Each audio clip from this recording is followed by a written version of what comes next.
Hi YouTube, I'm Mike.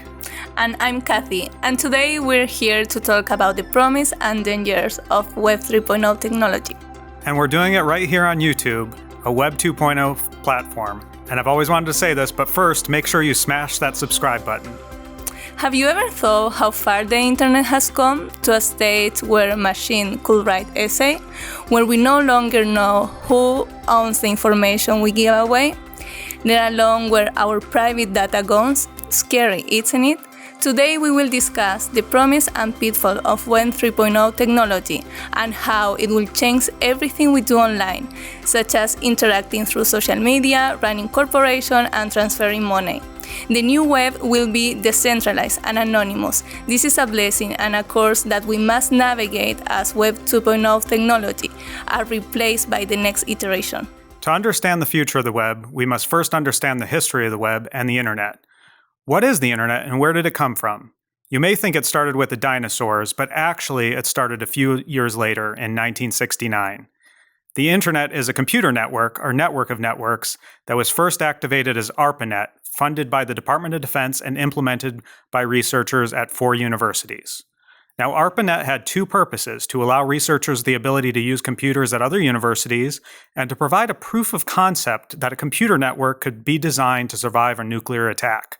This was the internet without the web, computers that could talk to each other in a decentralized way, but they didn't have web pages or browsers. The web was born in January 1991, 20 years after the internet. It allowed to sharing of documents and the creation of web pages where information could be accessed by individuals. In this original iteration, the web was a tool for scientists to share information about projects they were working on in easily searchable, linked, and indexable format. Tim Berners-Lee, a researcher at CERN, is credited with the invention of the web. Starting around 2004, Web 2.0 came on the scene. One of the biggest changes in this version of the web is that we're able to communicate with each other. We don't only access information now, but we also post and share to different platforms, for example, Facebook or YouTube. These platforms use our data to give consumers a better experience, but corporations hold most of the power because they own the platforms. These platforms know everything from your vacation photos to how many cat videos you watched last month. Web 2.0 is characterized by advertising and a lack of privacy for users. Web 3.0 is the next generation of the internet, using technologies such as blockchain as a tool for decentralization of information. While it may not seem like much to say the web will be decentralized, in reality, it will remake the infrastructure of the internet and bring new benefits as well as problems. In Web 3.0, there are no platforms like YouTube or Twitter, no PayPal or Venmo. There might not even be a stock market.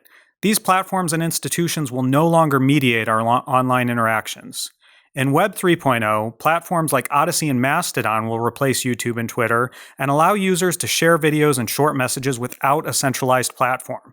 Financial transactions will take place without intermediaries through cryptocurrencies like Bitcoin or Ether, and instead of traditional corporations, we can have decentralized autonomous organizations or DAOs. Some of these DAOs already exist. They behave like corporations, but instead of shares of stocks, users trade blockchain tokens and vote on important decisions using their tokens. Another Web 3.0 technology, artificial intelligence, will reduce or eliminate tedious human tasks. Or even more complex one, like writing your final paper. There are several groups of stakeholders that are affected by the emergence of Web 3.0. Legacy Web 2.0 platforms have a business model that is threatened by a decentralized anonymous web. This platform seeks to slow the implementation of Web 2.0 while updating the business model to take advantage of this new technology. Financial firms, both legacy and cryptocurrency-based, see enormous promise and trends from the development of Web 3.0. Also, authoritarian regimes are threatened by the proliferation of anonymous web browsing and posting, which can be used by dissidents to organize opposition, such as with the Arab Spring protests in 2011. Also, governments and international organizations adapt to regulate these new technologies. Cryptocurrency transactions that bypass the traditional financial system are impossible to block or regulate, making them a favored way of circumventing sanctions for rogue regimes. To adapt to this, in 2022, the IRS began asking Americans to declare their ownership of cryptocurrency on their tax returns the first step to more regulation. Like any new technology, Web 3.0 has future risks that can translate into potential problems. An omnipresent and intelligent web means that our traditional notion of privacy will disappear, as we will be constantly monitored and tracked by vendor and potentially government.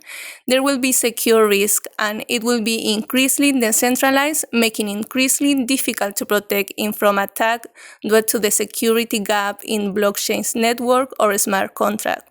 In addition, being a relative new technology, there is a risk of adoption when, as any other technology, it will dominate the market, but there will be a small part of the population that will be not adopted.